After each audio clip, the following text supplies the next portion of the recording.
다시 한번 인사하겠습니다. 사랑합니다. 사랑합니다. 우리 좌우 옆에 앞뒤에 앉은 성도님들과 눈을 마주치면서 다시 한번 인사하겠습니다. 사랑합니다. 사랑합니다. 예배하기 좋은 날입니다. 행복한 날입니다. 오늘 저와 여러분이 창세기 9장 말씀으로 구름 속의 무지개라는 제목으로 함께 은혜를 나누려고 합니다. 오늘 성경에 무지개가 등장합니다. 이 무지개는 언약에 대한 증거로서 하나님이 주신 것이죠. 언약에 대한 증거. 그러니까 하나님이 노아와 그들에게 언약을 맺으시고 그것을 확실히 내가 지키겠다 하는 증거로서 노아와 그 일행들에게 무지개를 보여주십니다. 우리도 가끔 그런 생각을 할 때가 있죠. 가끔이 아니라 많이 있죠. 하나님이 내 삶에 함께 하신다라는, 하나님이 내 삶에 관심을 가지고 계신다라는, 하나님이 내게 약속하신 것들을 이끌어 주시고 이루어 주시겠다라는 그 증거들을 우리 눈에 보여주셨으면 좋겠다 하는 생각들을 많이 합니다. 왜냐하면 그만큼 우리 삶에서는 하나님이 내 삶에 가까이 계시지 않은 것처럼, 하나님이 나와 함께 하시지 않는 것처럼 여겨질 때가 많이 있기 때문입니다. 이것은 믿음에 대한 그 흔들림 혹은 의심과는 조금 경우가 다른 것인데, 삶이 너무 고되다고 느끼다 보니까 하나님을 아버지라고 부르는 사람의 인생이 이래야 한단 말인가 하는 그런 자괴감이 들 때, 그런 현타가 올 때, 그럴 때 이런 생각들을 하게 됩니다. 사는 게 참 어렵다고 생각될 때에 하나님이 나와 그래도 함께 하신다라는 것을 보여주시면 그럼 이것을 잘 견뎌낼 수 있을 텐데 하는 생각에, 우리는 하나님이 우리와 함께 하신다라는 것을 증거로서 보여주셨으면 하는 생각들을 합니다. 얼마 전에 저희가 함께 나누었던 설교 내용 중에서 비둘기와 까마귀 이야기를 했었죠. 양심을 지키며 정의를 지키며 하나님 눈앞에서 몸부림치며 정결하게 살려고 하는 사람들에게 있어서 그 홍수의 기간은 발붙일 곳 없이 힘든 곳인데, 쉴 곳이 없는 곳인데, 반면에 예수님과 상관없는 사람들에게는, 그러니까 불법과 부정이 걸리지만 않으면 되는 사람들, 그런 사람들에게는 얼마든지 자유롭게 활개치면서 살아갈 수 있는 공간이기 때문에, 그들이 우리 주변에서 너무나 잘 살아가는 모습들을 볼 때에 우리는 가끔 그냥 나도 확 저렇게 살아버릴까? 그냥 나도 저 사람처럼 살면 편할 텐데, 그러면 나도 저 사람처럼 살면 나도 형통할 수 있을 텐데 하는 생각이 들 때가 종종 있습니다. 그래서 며칠 전에 저희 아내랑 이야기를 할 때 이렇게까지 이야기한 적이 있었습니다. 그냥 하나님께서 그냥 우리 성도들이 기도하는 것이면 그냥 따지지 말고 묻지 말고 따지지 말고 그대로 그냥 다 들어주시는 그런 세상이었으면 좋겠다고, 아니면 적어도 그냥 목사가 기도하는 것만이라도 그거라도 좀 들어주시는 그런 세상이었으면 좋겠다고, 그런 세상에서 살고 싶다고 그렇게 아내에게 이야기를 했었습니다. 이거는 하나님이 우리 기도를 들어주시지 않는다는 절망감 때문에 했던 얘기는 아닙니다.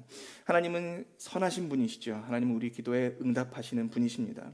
하지만 문제는 하나님이 내가 기도한 대로, 그러니까 내 뜻대로, 내 근시안적인 내 생각대로 일하시는 분이 아니시라는 데 있죠. 하나님은 내 뜻대로가 아니라 주 뜻대로 일하십니다. 하나님의 뜻대로 섭리하시고 일하신다는 데에 우리의 마음이 만족하지 못하는 문제가 있습니다. 머리로야 선하신 하나님이 이끄시는 것들이 가장 내게 좋은 것이고 선한 것이라는 것을 인정하면서도, 그게 머리로는 아는데 지금 당장 우리의 마음에는 그것이 그렇게 크게 와닿지 않을 때가 많다는 말이죠. 살다 보면 내가 기도를 했는데도 불구하고 내 생각과 다르게 인생이 꼬여가는 것처럼 느껴질 때가 있단 말이에요. 그러면 마음이 조바심이 나고 타들어가게 되는 겁니다. 내 뜻대로 하시는 것이 아니라 주 뜻대로 일하시는 것을 우리가 기도하면서 하나님이 하시는 일을 그렇게 지켜만 봐야 할 때, 그것이 생각보다 고되게 느껴질 때가 많이 있죠. 그래서 마음 같아서는 주 뜻대로가 아니라 그냥 내 뜻대로, 성도들 뜻대로 그냥 하나님이 들어주셨으면 하고 생각될 때가 많이 있는 것이 사실입니다. 하나님이 계시다면, 그리고 하나님이 선하시다면, 그리고 하나님이 우리가 기도하는 것보다 더 앞서 행하시는 분이시라면, 그렇다면 하나님은 왜 우리를 이렇게 고달픔 가운데, 고난 가운데 그냥 내버려 두는 것처럼 느끼게 하시는가, 우리가 궁금해지지 않을 수 없습니다. 하나님의 일하심이 때로는 느껴지지 않을 때가 있어서 그렇죠. 이것이 일종의 방치같이 느껴질 수도 있을 것 같습니다. 그래서 제가 아는 어떤 청년은 하나님에 대해서 이렇게 투정도 했었는데, 잡은 물고기라서 관리 안 하는 남자친구 같다고 그렇게까지 표현한 적이 있거든요. 그러니까 하나님이 이제 나에게 별로 관심을 쓰지 않는 것 같다는 거죠. 여러분도 혹시 경험해 보셨나요? 처음 예수를 믿고 그 마음이 뜨거웠었던 그때에는 작은 기도 하나까지도 하나님이 다 들어주시고 앞서 일하시는 것 같아서 그 마음이 벅찼었는데, 뭔가 신앙이 연륜이 쌓여가고 신앙이 성장해 갈수록 하나님이 그런 기도들 이제 잘 들어주시지 않는 것처럼 여겨질 때가 많이 생긴다는 말이죠. 그래서 그런 생각이 들 때가 있습니다. 잡은 물고기는 이제 관심 쓰지 않으시는 건가? 그 마음 충분히 이해합니다. 성경에 나오는 인물들도 그렇게 생각하는 사람들이 많았었어요. 욥기에 나오는 욥만 해도 그렇죠. 욥기 말씀을 보시면 욥이 이렇게 얘기합니다.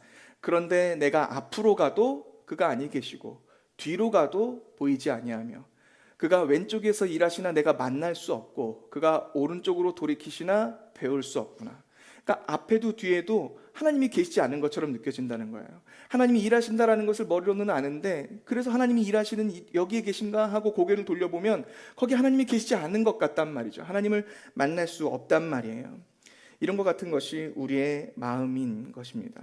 그래서 하나님이 살아계시다라는 것을 보여다오, 내가 그러면 믿겠다, 그렇게 당당하게 이야기하는 사람들을 만나게 되면, 우리가 마주하게 되면 이상하게 어딘지 모르게 우리가 좀 자신 없어지게 됩니다. 하나님이 없다고 너무 당당하게 주장하고 그렇게 확신에 차 있는 사람들의 그 모습을 보면은 움찔하게 됩니다. 하나님이 없다고 철석같이 믿고 있는 저 사람의 믿음에 비하면 오히려 나는 하나님의 백성이라고 믿고 있는 그 나의 신앙보다 저 사람의 그 불신앙의 신앙이, 그러니까 하나님이 계시지 않다고 믿는 그 믿음이 더 크게 느껴질 때가 있습니다. 그래서 우리는 가끔, 아주 가끔은 이러다 정말 하나님이 안 계시기라도 하면 어떡할까 하는 불안함에 사로잡히게 되곤 합니다. 그러면 정말 큰일이잖아요. 그러면 내가 이 삶에서 저 하나님만 바라보고 하나님 눈앞에서 살아보려고 그렇게 몸부림치며 살아왔는데, 하나님이 계시지 않는다고 하면 내 인생은 그냥 손해만 보면서 끝나버리는 인생이 되는 거 아니겠어요? 그러니까 그 억울한 마음과 두려운 마음이 우리를 사로잡게 됩니다. 그래서 우리는 하나님이 나 여기 있다 하고 알려주셨으면 좋겠어요. 내가 너 뒤에 있다 하고 가르쳐 주셨으면 좋겠어요. 그렇게 우리 삶에서 일하고 계심을 증언해 주시고 증거해 주셨으면 좋겠어요. 그 하나님의 사랑과 그 하나님의 관심이 내게 증거로서 있었으면 좋겠다고 생각합니다. 그래서 오늘 본문에 나오는 무지개, 그 언약의 증거가 우리에게 되게 소망이 되고 희망이 되는 것이죠. 우리는 정말 하나님의 그 증거를, 우리 가운데서 일하신다는 그 언약의 증거를 찾을 수 있을까요? 만나볼 수 있을까요? 위로를 얻을 수 있을까요? 오늘 본문을 통해서 우리가 그것을 함께 좀 살펴봤으면 좋겠습니다. 오늘 본문에서 하나님이 노아와 그 아들들에게 언약을 선포하고 계십니다. 내가 다시는 홍수로 이들을 멸하지 않겠다 하고 언약을 맺고 계시죠. 본문에서 설명하고 있는 것은 언약의 내용이라기보다는 어떻게 보면 언약의 결과라고 말할 수 있을 것 같습니다. 이 언약을 세웠고 이 언약 때문에 다시는 너희를 홍수로 멸하지 않겠다 이야기하는 것이죠. 이건 하나님이 홍수 이후로 생각을 바꾸신 것은 아니었어요. 그러니까 홍수 이전에는 우리에게 무엇인가를 요구하시는 것이 있다가 그것이 안 되니까 홍수로 사람을 때리고, 그리고도 사람이 변하지 않는 모습을 보니까 낙담하시면서 그래 어쩔 수 없이 그래 이제는 내가 그냥 그 부분에 포기할게, 그러면서 뭔가 홍수를 기점으로 해서 하나님의 생각이, 하나님의 그 언약이 바뀌신 것은 아니었었어요. 이미 홍수를 시작하기도 전에 이미 하나님은 이 사람들과 언약을 맺을 것임을 밝히고 계셨었습니다. 6장 18절을 보면요, 그러나 너와는 내가 내 언약을 세우리니 너는 내 아들들과 내 아내와 내 며느리들과 함께 그 방주로 들어가고. 그러니까 지금 이 6장에서 이야기하는 건 뭐냐면, 하나님이 아직 홍수로 심판하시기 전에, 그 방주에 노아와 가족들이 타기도 전에 이 일을 벌리시는 이유가 무엇인지 하나님께서 목적을 밝히시는 겁니다. 그것은 무엇이냐면 내가 너희와 언약을 맺으려고 한다. 그래서 이 홍수의 심판이 있을 거고 그래서 너희를 구원할 것이라고 얘기하고 계신 거예요. 그러니까 심판하시기도 전부터 이 언약을 먼저 염두에 두시고 홍수 심판을 하셨던 것이죠. 처음부터 노아와 그 가족들은 이 언약 때문에 구원을 받을 수 있었던 거예요. 그러니까 정리하자면 홍수 이후로 무엇인가 새로운 언약이 생긴 것이 아니라 거꾸로 이 언약 때문에 노아와 그 가족들도 살아났고, 이 언약 때문에 하나님이 이제 다시는 물로 멸하지 않겠다고 이야기를 하고 계신 것입니다. 오늘 본문에서 이 언약을 하나님은 계속 내 언약이라고 얘기를 하고 계셔요. 9절 말씀을 보시면 내가 내 언약을 너희와 너희 후손과 세우겠다라고 이야기하고 있습니다. 아까 6장에서도 내 언약이라고 했었죠. 그런데 오늘 9장에서도 내 언약이라고 이야기를 하고 있습니다.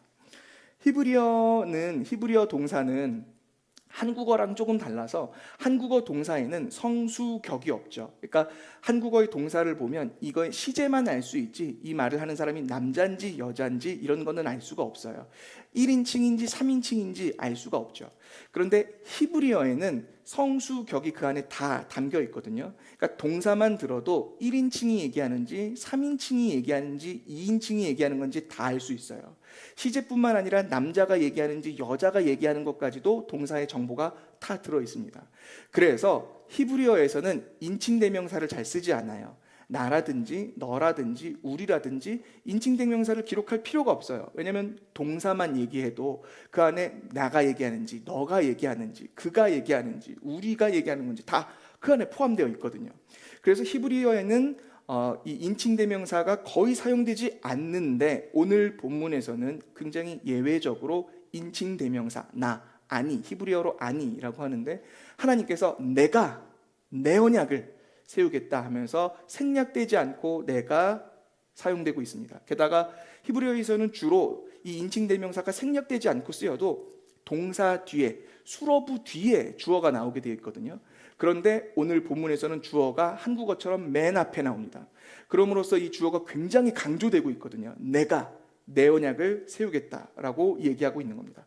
게다가 이 9절 말씀을 보면 중간에 한국어에는 잘 번역되어 있지 않지만 보라라는 강조형인 히네라는 히브리어 단어가 사용되고 있거든요. 그래서 직역해보면 이렇습니다. 내가, 자 나를 봐, 내 언약을 내가 세울 거야. 이게 히브리어에서의 그 원어 순서입니다. 내가 나를 봐, 내 언약을 내가 세울 거야.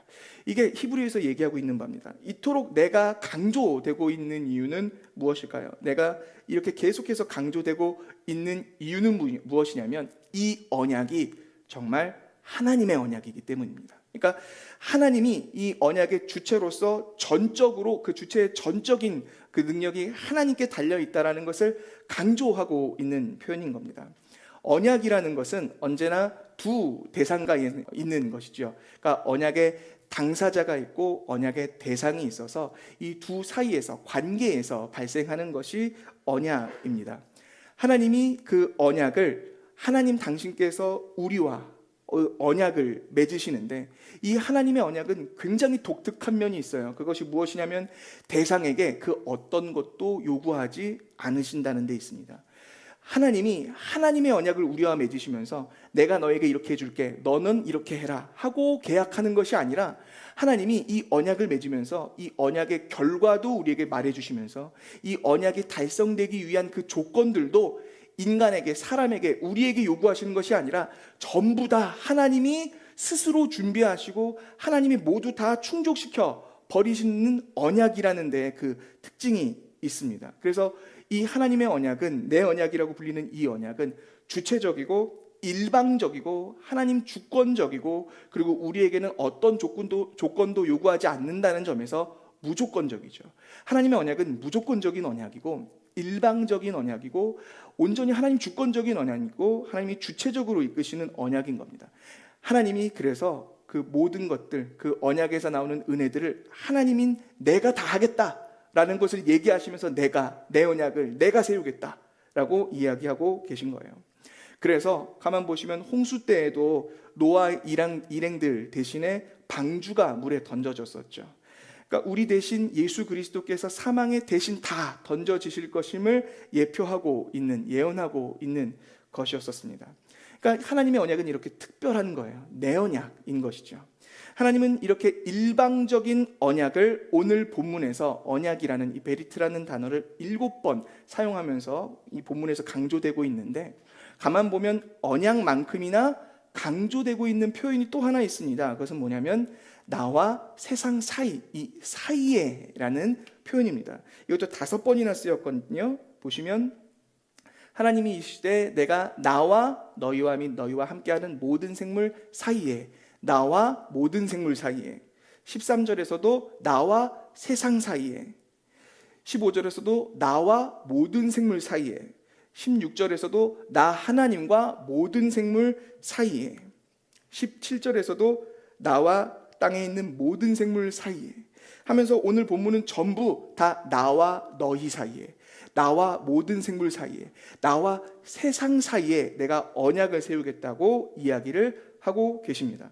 그러니까 언약이란 하나님과 세상 사이에 있는 거예요. 하나님과 세상 그 사이에, 그 가운데에 언약이 있는 것입니다. 그러니까 하나님이 무지개를 주었다는 건 무슨 말이냐면 하나님과 우리 사이에 무지개가 있다는 것이죠. 그래서 하나님이 우리를 바라보실 때는 언제나 이 무지개를 통해서 바라보시겠다는 거예요. 하나님이 이 세상을 바라보실 때는 언제나 이 언약을 통해서만 바라보신다라는 이야기인 겁니다. 그러니까 이 언약이 가리키는 바가 무엇인지는 이미 잘 아시겠죠. 우리가 노아 홍수에서 계속해서 얘기했던 거잖아요. 바로 이 언약은 그리스도 예수시죠. 그러니까 하나님이 예수 그리스도 그분을 통해서 세상을 바라보시고 우리를 바라보신다는 겁니다. 이게 굉장히 중요하죠. 이게 왜 중요하냐면 하나님이 만약 정말 그리스도를 통하지 않고 우리를 바라본다면, 하나님을 예수 그리스도를 통하지 않고 우리를 바라본다면 우리는 여전히 그냥 죄인이기 때문입니다. 우리는 타락하고 패역한 사람으로 하나님께 발견될 수밖에 없어요. 그래서 정의의 하나님, 공의의 하나님 앞에 심판받을 수밖에 없는 것이죠. 그런데 하나님이 예수 그리스도를 통해서 우리를 바라봐 주시니까, 예수 그리스도의 피로 덮어서 우리를 바라봐 주시니까, 그래서 우리는 하나님 앞에서 심판받지 않고 의롭게 발견될 수 있는 것입니다. 마찬가지로 하나님이 이 세상을 바라보실 때에, 하나님께서 이 세상을 바라보실 때에 하나님의 언약을 통해서 바라봐 주신다는 게 무슨 말이에요? 이 세상이 하나님 앞에서 심판받지 않고 있는 이유가 무엇이냐면 바로 그리스도 예수 그분의 은혜를 통해서 이 세상을 바라봐 보고 계시기 때문이라는 이야기인 겁니다. 그러니까 하나님은 이 땅의 패악한 모습들과 이 죄악들, 이 땅에 패악하고 이 죄악된 모습들을, 그 죄가 가득한 타락의 모습들을 보시면서도 하나님이 참아내실 수 있는 이유가 무엇이냐면 그것들을 예수 그리스도라는 렌즈를 통해서, 그 언약을 통해서 바라봐 주고 계시기 때문인 겁니다. 그러니까 이 피조 세계는 원래 창조될 때 맺어졌던 창조의 법칙으로 운영되고 있는 게 아니에요. 창조의 법칙으로 살아가고 있는 것이 아니라 하나님이 맹세하시면서 보증하셨던 그 언약, 그 언약의 질서 아래서 운영되고 살아가고 있는 겁니다. 예수 그리스도 그분의 피가 아니고서는 그 어떤 것들도 유지될 수 없을 거예요. 그 정의의 하나님, 공의의 하나님 앞에서 단번에 심판받게 될 것입니다. 그러나 이 피조 세계의 모든 물리 법칙과 모든 이 세상들은 다 그리스도 예수의 은혜로 덮여져서 지금 운영되고 있는 것이죠. 그래서 이 언약은 일방적이고 주권적이고 무조건적일 뿐만 아니라 보편적이고 우주적인 것입니다. 그런데 문제는 과연 하나님이 그렇게 그 언약으로 우리를, 너와 나 사이에 언약을 두고 그 언약으로만 우리를 바라봐 보시겠다라고 이야기할 때 과연 정말 하나님이 그 언약대로 하실 것인가, 그것을 무슨 수로 알 것인가 하는데 문제가 있죠. 그래서 하나님이 그것에 대한 증거로서, 증표로서 주신 것이 무지개였습니다.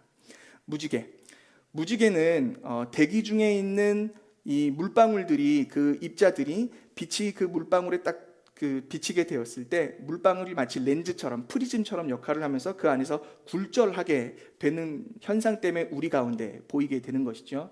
빛은 파장마다 그 굴절 각도가 다 다르기 때문에 이 물방울을 통과하게 될 때 파장으로 이렇게 쭉 분절되게 되고, 그래서 우리 눈에 그것이 빨주나초, 파만보 이렇게 보이게 되는 것이죠.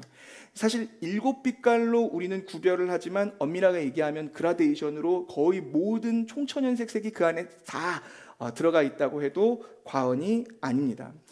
사실 원래 무지개는 원형으로 보이죠. 원래 하늘에서 보면 원형으로 보이거든요. 그런데 땅에서 볼 때는 그 입사각 때문에 나머지 반이 보이지 않게 됩니다. 이 굴절하는 각도가 42도 각도로 보인다고 하더라고요. 그래서 나머지 부분은 이 아래쪽에 형성돼서 우리 눈에는 보이지 않게 되는 겁니다. 이 무지개는 나라마다 부르는 이름도 다 다양하고 뜻도 다 다르고 무지개의 색깔도 규정하는 바가 조금씩 나라마다 다 달라요.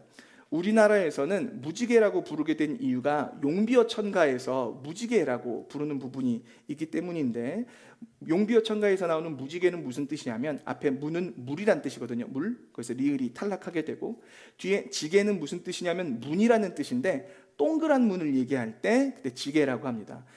한자로 쓰면 이 호자를 쓰는데 지개 호자를 쓰거든요. 동그란 문, 중국식 문 같은 거를 얘기할 때 호를 씁니다. 그러니까 동그란 물로 된 문이라는 뜻이 무지개의 뜻입니다.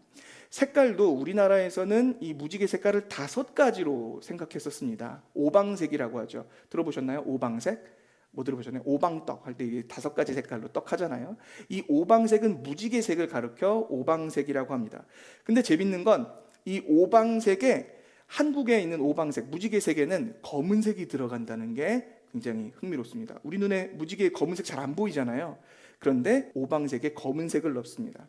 왜냐하면 음양오행에 이 무지개색을, 오방색을 껴 맞추다 보니까 검은색이 들어가야만 하는 것이죠. 이렇듯 문화마다 무지개에 대해서 바라보는 것은 그 문화의 특징마다 조금씩 다른 것을 알 수 있습니다. 그렇다면 히브리어로는 무지개가 무엇일까요? 히브리어로는 무지개를 케세트라고 하는데, 13절에 내가 내 무지개를 구름 속에 두었다라고 할 때 이 무지개가 케셰트이거든요. 구약의 다른 본문에서는 이 케셰트를 주로 활로 번역합니다. 활. 내가 내 활을 하늘에 걸었다, 뭐 이런 뜻으로 얘기할 수 있겠죠. 원래 뜻은 코시, 그러니까 구부린다라는 뜻의 코시에서 왔습니다. 그래서 야코시 하면은 이 구부러져 있는 올무를 얘기하고, 케셰트 하면 활을, 구부러져 있는 활을 얘기하는 거예요. 그러니까 엄밀하겐 구부러진 것, 이런 뜻이라고 보시면 될 것 같아요. 그래서 구부러진 것, 그게 하늘에 걸려 있으면 무지개, 무기로 쓰이면 활이 되는 것이죠. 어쨌든 이 히브리어에서 무지개를 케셰트, 활이라고 이야기한 부분 때문에 어떤 사람들은, 많은 어떤 학자들은 하나님이 인간을 공격하시던 그 공격을 멈추시고 자신의 공격 무기를 하늘을 걸어서 내가 이제 전쟁을 끝냈다라고 보여주신다라고 해석하는 학자들도 있습니다. 그리고 그 활 시위가 하늘을 향해서 이렇게 되어 있잖아요. 그러니까 자신을 향해서 그 활을 방향을 놓았다. 그러니까 그 모든 책임을 이제 사람에게 주지 않겠다라고 해석하는 학자들도 많이 있습니다. 하지만 문맥을 조금 더 살펴보면 무지개는 그런 용도로 문맥에서, 오늘 본문의 문맥에서 사용되지는 않았어요. 무엇보다 평화를 상징하면서 활을 거꾸로 드는 그런 모습들은 사실 성경적인 해석이라기보다는 문화적인 해석인데, 활을 거꾸로 드는 것이 예전에 아수르와 바벨론의 문화였기 때문입니다. 아수르와 바벨론이 정복 전쟁을 마치고 상대편을 정복시키고 나면 이 전쟁이 끝났다라는 것을 확인하며 보여주기 위해서 활을 거꾸로 들었거든요. 그것이 이 아수르와 바벨론의 그 뭐라고 하죠? 벽화라고 하나요? 조각되어 있는, 그것을 보면 그렇게 표현되어 있는 부분들이 많이 있습니다. 사람들이 그 앞에 절하고 있고 왕이 활을 거꾸로 들고 있는 모습들이 많이 나오거든요. 그러니까 아수르와 바벨론 문화로 성경을 해석하는 것이죠. 그런데 아수르와 바벨론 문화로 성경을 해석할 수 있을까요? 오늘 이 성경은, 창세기는 그것보다 훨씬 더 이전에 쓰여져 있던 것이잖아요. 창세기는요. 그러니까 지금 그렇게 해석하려는 것은 무엇이냐면, 아수르 문화와 바벨론 문화를 겪어본 에스라 같은 사람이, 이 후대 사람이 창세기를 모세를 사칭해서 쓴 부분이 그 안에 편집되어 들어가 있다라고 주장하는 근거로서 제시되는 주장입니다. 그러니까 자유주의 해석인 것이죠. 그래서 이 부분이 신학적으로, 조직 신학적으로는 구속사와 밀접한 부분이 어느 정도 있다 하더라도 이렇게 해석하는 것은 약간 무리라고 생각됩니다. 그러니까 무지개를 활로 해석하면 안 된다라는 것은 아니지만, 그것을 거꾸로 드는 것을 평화의 어떤 의미로, 그러니까 후대에 있었던 바벨론의 문화로 그 이전에 있었던 창세기의 이야기를 설명하는 것은 약간 무리인 것이죠. 그다음 무지개를 어떻게 이해해야 될까요? 하나님은 무지개를 통해서 무엇을 얘기하려고 하시는 걸까요? 여러분, 무지개가, 하나님이 지금 노아와 언약을 맺으실 때 그때 무지개가 처음 생겨났을까요? 아니면 이전부터 무지개라는 현상은 계속 있어 왔는데 하나님이 그 무지개를 통해서 노아와 언약을 맺으시는 걸까요? 여러분 생각 어떠세요? 다시요. 하나님이 노아와 언약을 맺으실 때, 무지개를 주실 때 그 무지개가 역사상 처음 생긴 무지개일까요? 아니면 그 이전부터 계속 있어 왔던 무지개였을까요? 이것도 학자들마다 견해들이 조금 다르지만 거의 대부분의 개혁주의 학자들은 그 이전부터 있어 왔던 현상이었다고 이야기를 합니다. 성경에는 하나님이 사람과 언약을 맺으실 때 이 언약에 대한 증표를 보여주시는 경우들이 종종 등장하는데, 예를 들면 하나님이 아브라함과 언약을 맺으시면서 내 자손을 아주 많게 하겠다라고 약속하시면서 하늘의 별을 보라고 이야기하시죠. 그러니까 하늘의 별을 증표로서 아브라함에게 주시면서 이 별처럼 자손들이 많게 하겠다라고 약속하십니다.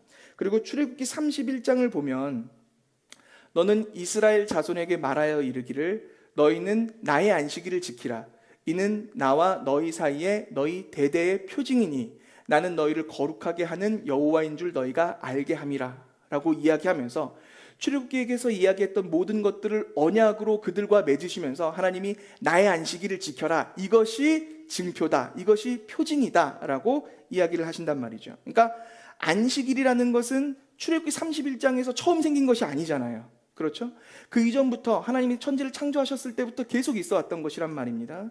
그러니까 이때 생긴 것은 아니지만 하나님은 그동안 지켜왔던 그 안식일을 지키는 것으로 하나님이 그 언약의 증표로 삼으셨던 겁니다. 그러니까 기존부터 있어 왔었던, 우리가 경험하여 왔었던 그것의 이미지를, 그 언약의 이미지를 더하여 주고 있음을 알 수 있는 것이죠. 그러니까 본문에 나오는 무지개도 이때 처음 생겼다고 생각할 필요는 없습니다. 오히려 그 이전에도 있어 왔던 그 자연현상을, 그래서 익숙하게 알고 있고 경험했던 그것을 통해 하나님이 그 언약이 무엇인지를 설명해 주시고 보여주시는 비유로서 사용하고 계신 것이죠.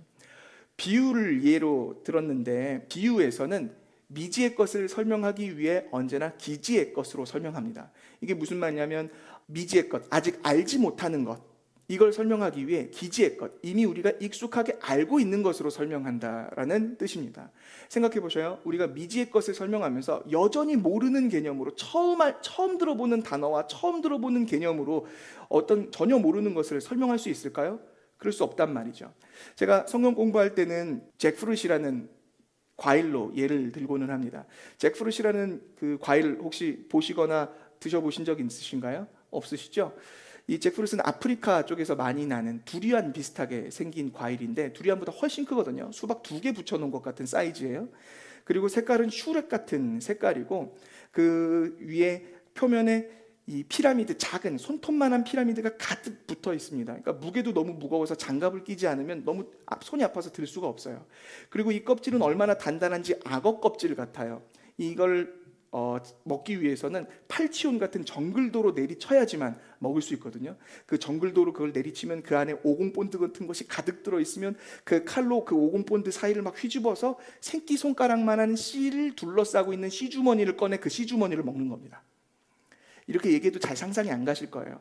잭프루트이라는 그 과일을 보지 못하시고 드셔보시지 않은 분은 이게 무슨 말인지 모르겠죠.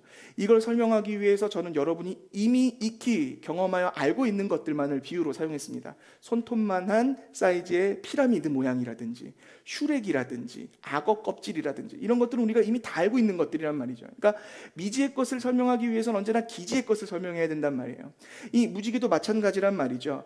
기존부터 알고 있었던, 그래서 그 사람들이 가지고 있었던 그 무지개에 대한 이미지와 그 경험들과 체험이 있어야 그것으로 하나님의 언약이 무엇인지를 설명할 수 있단 말이에요. 그러니까 오히려 이 무지개가 처음 등장했다면, 그때 오늘 처음 나오는 것이었다면 이 언약이 무엇인지 오히려 사람들은 알 수 없었을 겁니다. 무지개는 그래서 그 전부터 경험되어 왔었던 그 이미지를 그대로 이어가는 것이죠. 무지개는 구름이 가득한 날에는 보이지 않습니다. 구름이 조금 물러가고 이제 햇살이 그 구름 사이로 떠오를 때, 그때 무지개가 보이는 것이죠. 그러니까 무지개가 보이기 시작했다라는 것은 무슨 말이냐면 해가 떴다라는 말입니다. 무지개는 햇빛을 전제로 합니다. 이 어두운 밤을 지나 빛을 맞이하는, 이제 그 고난을 지나 희망을 바라보는 그 사람이 바라보는 햇빛에서 느끼는 그 마음이죠. 눈물 시린 희망을 얘기하는 겁니다. 바로 이 희망을 담아서 그 햇빛의 찬란한 영광을 담아서 성경은 그 언약을 가르쳐 무지개라고 이야기하고 있는 거예요. 1년 동안의 그 홍수의 기간들이 이제 맞춰지게 되고 보게 되는 무지개는 노아에게는 오히려 더 큰 감격이었을 거예요. 1년 동안 힘들었던, 햇빛조차 제대로 보기 어려웠던 그랬던 날들이 이제 다 끝나고 무지개가 보인다는 것은 이제 빛이, 해가 떴다라는 것이거든요. 노아의 인생이 이제부터 마치 해가 뜰 것을 보여주시려듯이 그렇게 하나님은 지금 무지개를 보여주고 계시는 겁니다. 무지개는 그러니까 희망인 것이죠. 이 언약은 희망이고 소망의 이야기를 하고 있는 것입니다. 그런데 9장 13절을 보면 하나님께서 이 무지개를 주실 때 내가 내 무지개를 구름 속에 두었다라고 이야기를 합니다. 구름 속에 무지개를 주십니다. 이게 13절에서만 이렇게 얘기한 것이 아니라 14절에서도 16절에서도 무지개를 언급할 때면 언제나 반드시 구름이 함께 등장하고 있습니다. 무지개를 구름 속에 두었다라는 것은 어떤 이유일까요? 하나님이 왜 무지개를 구름과 함께 이야기하시는 것일까요? 그것은 그 무지개가 바로 하나님의 영광의 빛을 가시화하고 있다는 점을 생각하면 이해할 수 있습니다. 구름이 있을 때 그때 그 무지개는 태양빛을 가시화해 줍니다. 생각해 보세요. 사실 태양빛은 우리 눈에 보이는 것 같지만, 그 실제로 보이지만, 그러나 그것이 어떻게 생겼는지 어떤 색인지 우리 눈에는 사실 포착되지 않습니다. 빛은 사물에 반사되어서 우리 눈에 들어와 모든 사물을 온전히 볼 수 있게 해주지만, 아이러니하게도 빛 자체는 우리에게 포착되지 않는단 말이에요. 그런데 무지개는 그 포착되지 않던 빛을 분절해서 다 굴절시켜서 그 빛을 한 줄기 한 줄기 우리에게 눈으로 볼 수 있게 가시화해 준단 말이죠. 그러니까 무지개는 사실 보이면서도 보이지 않던 그 빛을 우리 눈에 볼 수 있게 해주는 겁니다. 이 무지개는 그래서 하나님이, 보이지 않는 하나님이 우리에게 보일 수 있도록 가시해 주는 역할을 하는데, 그것이 구름 사이에서 뜰 때입니다.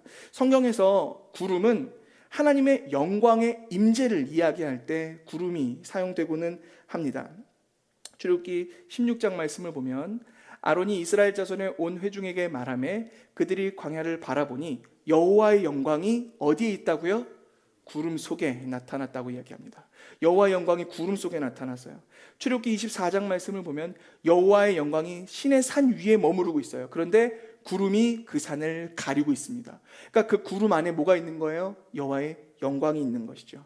출애굽기 40장 35절 말씀을 보시면 모세가 회막에 들어갈 수 없었으니 이는 구름이 회막 위에 덮이고 여호와의 영광이 성막에 충만함이었으며, 그러니까 이 회막 위에 있었던 구름을 여호와의 성막 안에 여호와의 영광이 있었기 때문에 그 위에 구름이 있고, 그래서 모세가 거기에 들어갈 수 없을 정도였다라고 이야기를 하고 있단 말이죠. 그러니까 구름 가운데 계신 분은 누구셔요? 바로 하나님의 영광, 하나님이신 것이죠. 그래서 레위기 16장에서는 이렇게까지 얘기합니다. 여호와께서 모세에게 이르시되 내 형 아론에게 이르라. 성소의 휘장 안 법궤 위 속죄소 앞에 아무 때나 들어오지 말라. 그리하여 죽지 않도록 하라. 이는 내가 구름 가운데서 속죄소 위에 나타남이니라. 그래서 속죄소는 뭐냐면 이 언약궤 뚜껑을 얘기하는 거거든요. 이 언약궤 뚜껑을 속죄소라고 하는데, 이 위에 하나님이 임재하시고 백성을 만나 주시겠다고 해서 하나님의 자리란 뜻으로 은혜의 자리라고 해서 시은좌라고 부르는 곳입니다. 근데 하나님이 이 속죄소, 이 시은좌에 임재하시면서 그것을 뭐라고 얘기하냐면 내가 구름 가운데서 속죄소 위에 나타나겠다고 이야기를 하고 계셔요. 그러니까 이렇게까지 얘기한단 말이죠. 하나님의 임재를 얘기할 때 언제나 구름이 이야기되고 있는 겁니다. 그런데 이렇게 나타나는 구름, 회막에, 그 성막에 나타나는 이 구름을 성경은 다른 말로 구름기둥이라고 부르기도 하고 또한 불기둥이라고 부르기도 합니다. 글씨가 굉장히 작은데 제가 읽어볼게요. 이 땅 거주민에게 전하리이다. 주 여호와께서 이 백성 중에 계심을 그들도 들었으니 곧 주 여호와께서 대면하여 보이시며 주의 구름이 그들 위에 섰으며 주께서 낮에는 구름기둥 가운데에서 밤에는 불기둥 가운데서 그들 앞에 행하시는 것이니이다. 그래서 보시면 구름기둥 가운데에, 불기둥 가운데에 누가 계시다고요? 하나님이 계시고 그 하나님이 구름기둥과 불기둥 가운데에서 이끌어 가신다, 그렇게 얘기를 하고 있습니다. 여기서 구름기둥과 불기둥은 구름기둥 따로 있고 불기둥 따로 있는 건 아니에요. 구름기둥이 곧 불기둥인 거예요. 구름기둥 안에서 빛나는 무엇인가가 보이는 것이 성경에서 계속해서 다른 곳에서도 이야기되고 있거든요. 그래서 에스겔 1장 말씀을 보시면 에스겔 1장에 내가 보니 북쪽에서부터 폭풍과 큰 구름이 오는데 그 속에서 불이 번쩍번쩍하여 빛이 사방에 비치며 그 불 가운데 단쇠 같은 것이 나타나 보이고, 그러니까 단쇠, 단련할 때, 재련할 때 이렇게 빨갛게 달아오는 쇠 같은 것이 구름 안에 있다라는 것이죠. 그러니까 이 구름 기둥이 곧 불 기둥인 거예요. 에스겔 10장 4절에서 보면 여호와의 영광이 그룹에서 올라와 성전 문지방에 이르니 구름이 성전에 가득하며 여호와의 영화로운 광채가 뜰에 가득하였고. 이게 아이러니하지 않나요? 여호와의 영광이 있고 구름이 성전에 가득한데, 구름이 가득한데 여호와의 광채가 함께 가득한 거예요. 그러니까 구름과 광채가 함께 있는 것이죠. 지금 이 구름과 광채가 함께 있는 이 영화로운 광채를 에스겔은 뭐라고 얘기하냐면 그것을 무지개라고 이야기합니다. 그 사방 광채의 모양은 비 오는 날 구름에 있는 무지개 같으니, 그 광채의 모양을 뭐라고 얘기하냐면 무지개 같다고 얘기하고 있거든요. 이는 여호와의 영광의 형상의 모양이라, 여호와의 영광의 형상이랍니다. 여호와의 영광, 여호와가 눈에 보이지 않는 여호와, 그분을 눈에 보일 수 있게 형상화시켜주는 모양으로서 무지개가 떠 있다고 에스겔이 이야기를 하고 있는 겁니다. 그래서 이 무지개, 여호와의 영광의 형상, 이 영광의 형상, 그것은 바로 그리스도 예수, 그분을 이야기하는 것이죠. 히브리서 1장 3절을 보면 이는 하나님의 영광의 광채시요, 아까 얘기했던 것과 같은 단어죠. 하나님의 영광의 광채시요 그 본체의 형상이시라. 그의 능력의 말씀으로 만물을 붙드시며 죄를 정결하게 하는 일을 하시고 높은 곳에 계신 지극히 크신 이의 우편에 앉으셨느니라. 아멘. 여기서 말하는 하나님의 영광의 광채이신 이는 누구실까요? 바로 예수 그리스도, 그분을 이야기하는 것입니다. 그래서 계시록 4장 3절에서는 이 영광의 광채이신 하나님의 형상이신 예수 그리스도를 무지개로 얘기하고 있어요. 계시록 4장 3절, 앉으신 이의 모양이 벽옥과 홍보석 같고 또 무지개가 있어 보좌에 둘렀는데 그 모양이 녹보석 같더라. 계시록 10장에서도 얘기하죠. 내가 보니 힘센 다른 천사가 구름을 입고 하늘에서 내려오는데 그 머리 위에 무지개가 있고 그 얼굴은 해 같고 그 발은 불기둥 같으며. 그러니까 이 무지개는 하나님의 영광의 본체인 거예요. 보이지 않는 하나님을 보일 수 있도록 그 형상화시켜주는 분, 바로 그리스도 예수이신 겁니다. 무지개는 눈에 보이지 않던 그 햇빛을 볼 수 있게, 그것을 분절시켜서 볼 수 있게 해주었던 것처럼 구름 안에서 있는 무지개는 바로 하나님, 보이지 않는 하나님을 눈에 볼 수 있도록 계시해 주시는 그 정점에 있는 예수 그리스도, 그분의 성육신을 이야기하고 있는 겁니다. 예수 그리스도, 그분을 볼 때 그래서 하나님을 볼 수 있죠. 마치 무지개가 볼 수 없는 빛을 보여주듯이요. 그래서 성경은 예수 그리스도, 그 아들을 본 자들은 아버지를 본 것이라고 이야기를 합니다. 요한복음 14장 말씀을 보면 내가 나를 알지 못하느냐, 나를 본 자는 아버지를 보았거늘 어찌하여 아버지를 보이라 하느냐. 그러니까 사람들이 하나님이 어디 계시냐고 하나님을 보여달라고 이야기할 때 예수님이 이야기하는 것은 무엇이냐면 나를 본 자가 아버지를 본 자라고 이야기합니다. 눈에 보이지 않는 하나님이시지만 예수 그리스도를 본 사람들은 하나님을 대면한 것과 같은 것이에요. 그러니까 예수님은 구름 속에 있는 그 빛으로 보이지 않는 하나님을 보이게 하는 그 본체의 영광으로서 계신 분이신 것이죠. 무지개는 그 하나님의 형상으로서 하나님을 계시해 주시는 그 사역을 예표하는 것입니다. 그러니까 오늘 본문에 나오는 무지개는 그 자체가 예수 그리스도의 찬란한 영광의 계시인 겁니다.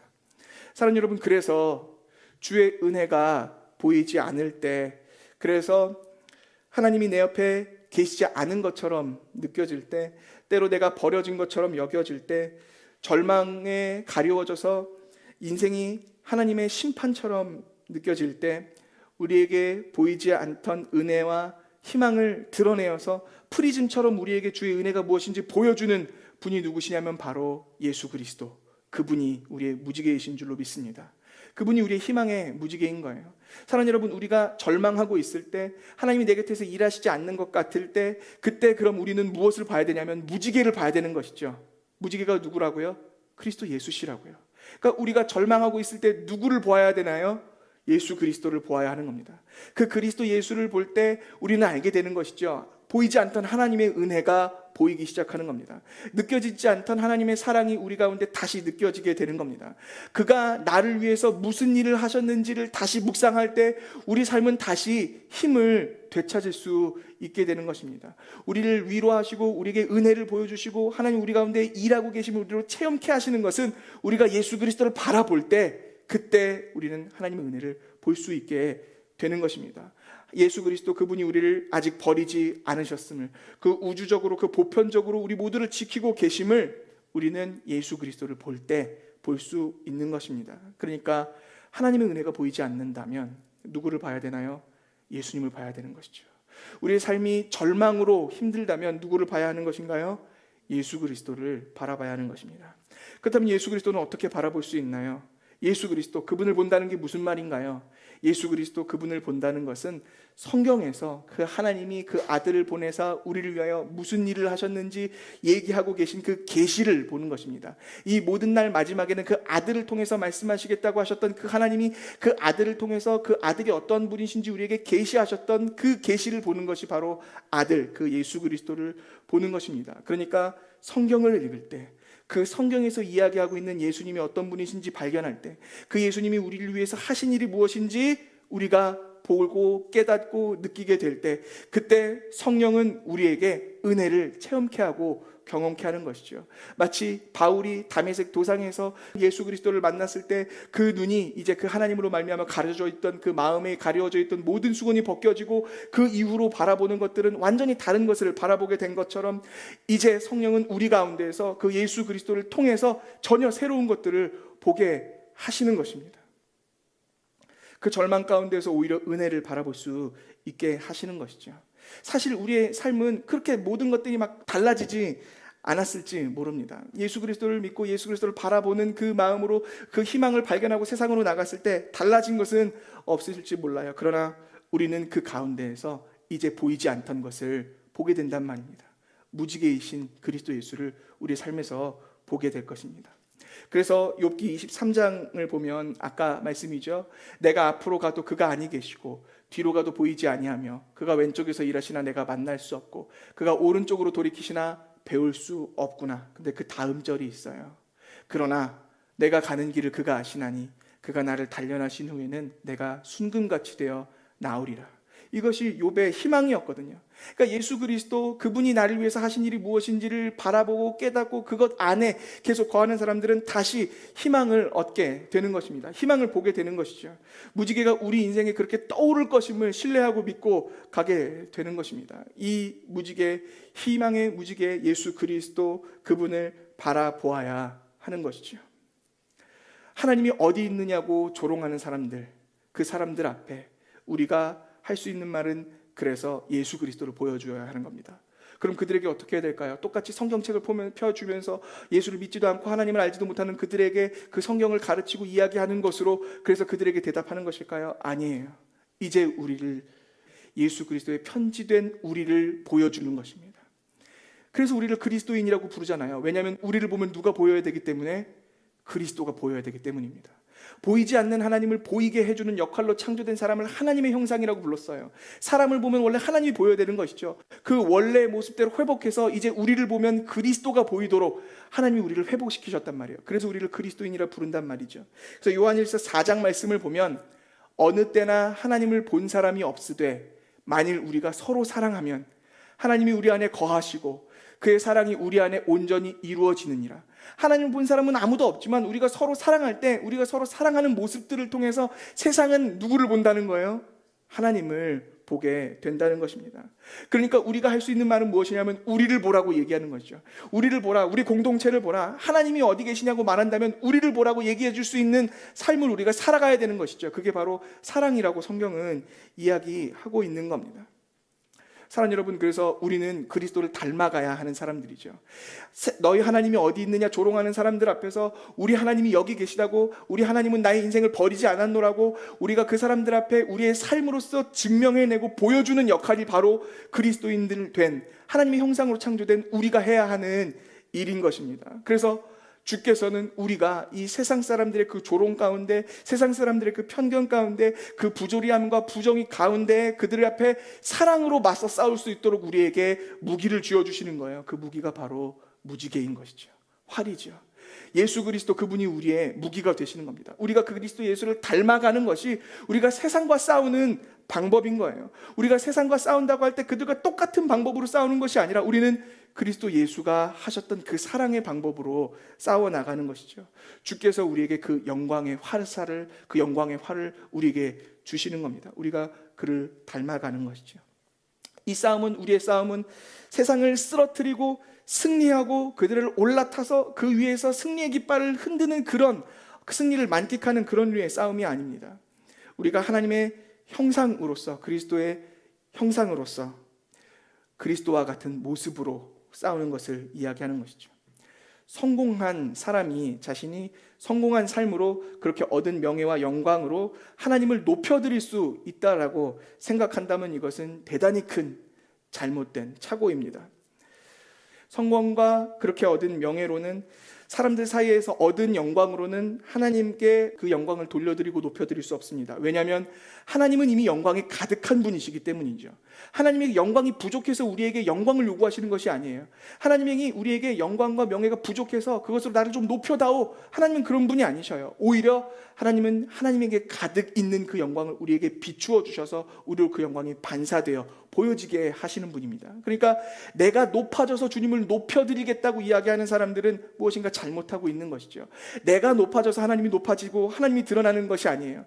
그 영광은 오히려 아이러니하게 우리가 그 어둠 속에 있는 것 같을 때, 우리가 그 구름 속에 있는 것 같을 때, 그때 하나님의 영광은 오히려 드러나게 되고 보이게 되는 것입니다. 예수 그리스도, 그분이 우리에게 주시는 그 은혜의 실체이잖아요. 성경에서 얘기하고 있는 그 모든 복을 하나로 얘기한다면 오직 그 복은 예수 그리스도시잖아요. 성경에서 얘기하는 모든 복은 그 그리스도 예수의 그림자에 불과하잖아요. 그 복과 그 은혜의 실체는 예수 그리스도, 그분 한 분이란 말입니다. 그러니까 우리가 예수 그리스도를 닮아가는 것이 우리에게 복인 것은 너무나 당연한 것이죠. 그 그리스도의 예수를 닮아가는 것은 우리에게 복이란 말입니다. 그런데 성경은 그 그리스도 예수를 뭐라고 얘기하냐면 이렇게 얘기하죠. 나는 이제 너희를 위하여 받는 괴로움을 기뻐하고 그리스도의 남은 고난을 그의 몸된 교회를 위하여 내 육체에 채우느라. 그리스도의 남은 고난을 내 육체에 채운다고 얘기합니다. 우리가 예수 그리스도를 닮아간다면 그리스도의 그 고난도 우리의 것이 되어야 되는 거예요. 그 그리스도의 고난도 우리가 닮아가야 되는 겁니다. 왜냐하면 그때 예수 그리스도가 어떤 분이신지, 하나님의 영광이 무엇인지 드러나기 때문입니다. 그분만이, 예수만이 우리의 복의 실체이고 근원이시라는 것을 드러내게 하시기 위해서인 거예요. 하나님은 그 복을 받은 사람들에게, 그래서 그 복으로 인하여 기뻐하는 사람들의 삶에서 진짜 복이 아닌 것들을 소거해내시고 진짜 그 복만으로 기뻐할 수 있도록 그 복만을 남겨놓으시는 거예요. 우리 삶에서 내가 기뻐할 수 있는 진짜 내 근원과 내 영광과 이 모든 은혜의 근원이 되시는 그 하나님만이, 예수님만이 우리 복의 근원이라고 얘기하는 그 사람의 삶에서 복이 아닌 것들을 소거해내신단 말이에요. 그리고도 여전히 그 복 때문에 기뻐하고 즐거워하는 모습을 통해서 하나님이 진정으로 이 복의 실체이셨음을 모든 사람들 앞에 증명해내시는 것이 하나님이 영광을 드러내시는 방법인 겁니다. 그래서 그리스도 외에는 아무것도 우리 삶에 남지 않도록 텅텅 비게 만드시는 그 작업부터 시작하시는 것이죠. 그래서 우리는 그 기뻐할 것이 전혀 없을 것 같은 상황 가운데에서도 여전한 기쁨으로 즐거워하고 있는 그 삶을 통해서 온 세상이, 아니 저 사람은 도대체 뭐가 기쁘다는 거지? 도대체 뭐가 즐겁다는 거지? 그의 삶에서는 아무것도 기뻐할 만한 요소가 없는데, 그런데도 불구하고 우리가 그 삶에서 그리스도 예수로 말미암아 만족을 누리고 기뻐하고 즐거워하고 찬양할 때 하나님이 정말 우리에게 기쁨과 복의 실체이심이 우리를 통해서 증명되어 나올 줄로 믿습니다. 고난 속에서 묵묵히 그 절망 대신 기쁨으로 찬양할 때, 그리고 사랑할 때 그 찬란한 하나님의 영광이 드러나는 것이죠. 그래서 고난 가운데 순종하는 것이 진정으로 복 있는 사람의 순종이 되는 것입니다. 그런 사람들의 삶을 성경은 이렇게 얘기합니다. 이런 사람은 세상이 감당하지 못하느니라. 믿음의 장인 히브리서 11장에서 믿음의 사람들로 쭉 살았던 사람들, 그 고난 가운데 살았던 사람들을 뭐라고 한마디로 얘기하냐면 이런 사람들은 세상이 감당하지 못한다고 이야기를 하고 있습니다. 사랑하는 여러분, 내 삶에 기쁘고 감사한 일이 넘쳐서 그래서 기뻐한다면, 그래서 감사한다면, 그래서 즐거워한다면 그게 무엇가 어렵겠어요? 거기서 무슨 하나님의 영광이 드러날 수 있겠어요? 거기서 뭐가 나타날 수 있겠어요? 그냥 내가 잘 살았다, 내가 남들보다 뛰어나다, 그거 외에 뭐가 드러날 수 있겠습니까? 그러나 도리어 바랄 수 없는 중에 절망하지 않고, 견딜 수 없는 중에 인내하고, 사랑할 수 없는 대상을 사랑하고, 만족할 수 없는 상황에서 감사하고, 기뻐할 수 없는 상황에서 기뻐하고, 눈물 흘려야 할 것 같은 상황에서 오히려 즐거워하며, 우리가 사람들이 다 웃고 조롱해야 될 것 같은 그 시류에 휩싸여서 함께 그 사람들을 손가락질하며 웃어야 될 것 같은 상황에서 그들과 함께하며 약한 사람들을 위해 눈물 흘려주는 그 모습을 통해서, 돈이 없음으로 인하여서 그 사람들과 함께하는 그 모습을 통하여서 오히려 하나님이 어떠한 분이신지, 예수님이 어떠한 분이신지 우리에게 드러나게 될 것입니다. 그 그리스도 예수, 그분을 닮아가는 것이 우리의 무기인 것이죠. 우리가 세상과 싸우는 우리의 무기는, 우리의 활은 바로 예수 그리스도 그분이신 겁니다. 그분을 닮아가는 것이죠. 그래서 사랑하는 여러분, 우리의 인생의 어려운 상황 가운데 하나님이 일하고 계시지 않은 것처럼 느껴지는 무료가 있다면 고개를 돌려 그 성경에서 우리를 위해 일하셨던 예수 그리스도를 다시 바라보는 은혜가 있기를 원합니다. 그러면 성령은 우리의 마음을 뜨겁게 사로잡을 거예요. 그리고 그 한 분만으로 만족하게 하실 줄로 믿습니다. 그리고 우리의 상황 가운데, 우리의 어려움 가운데 절망하고 좌절하고 쓰러지지 않고 다시 일어나 주를 위하여 그것을 기쁨으로 세상을 섬기는 자리에 나갈 수 있도록 하실 줄로 믿습니다. 그때 주님은 우리에게 예수 그리스도, 그분이 우리에게 무기로 주어질 거예요. 세상을 향해 그 사랑으로 싸워나갈 수 있도록 주님께서 우리와 함께 하실 줄로 믿습니다. 그 은혜가 저와 여러분에게 있기를 주님의 이름으로 축복합니다. 그 무지개를 발견하여 위로와 새 힘을 얻는 사람들마다 그 구름 속의 무지개로 살아가는 은혜가 있을 줄로 믿습니다. 주께서 이 구름 속의 무지개를 허락하여 주시기를 기도합니다. 함께 기도하겠습니다.